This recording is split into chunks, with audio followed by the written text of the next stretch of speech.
আমি বাংলাদেশ সীমানায় দাঁড়িয়ে ভারত সীমানার পাহাড়ের যে বসতি গড়ে উঠেছে সেটা ভিডিও ধারণ করছি আপনাদের জন্য।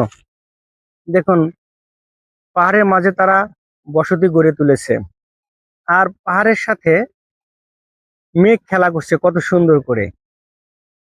এই যে সাদা কুয়াশার মতো যেটা দেখা যাচ্ছে, এটাই হলো মেঘ। মানে পাহাড়ের সাথে মেঘের খেলা।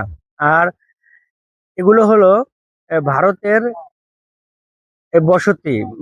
মানে ভারত সীমান্তে তারা বসতি গড়ে তুলেছে। সবই এগুলো ভারতের, আর আমি বাংলাদেশের সীমানায় দাঁড়িয়ে আছি। এই যে দেখা যাচ্ছে, এগুলো সব ভারত।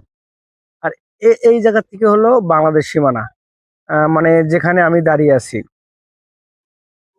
জাফলং এর এই ভিউটা আসলে এই জায়গায় আসলে খালি চোখে না দেখলে আর বিশ্বাস করা যায় না।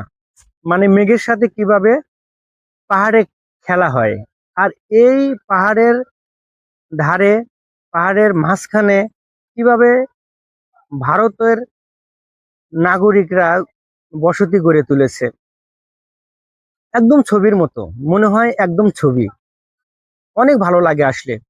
আর বিশেষ করে আকাশ, পাহাড় আর মেঘ, এই তিনটা যখন একসাথে দেখা যায় তখন অসম্ভব সুন্দর লাগে, অনেক ভালো লাগে। এটা হলো জাফলং, সিলেটের জাফলং।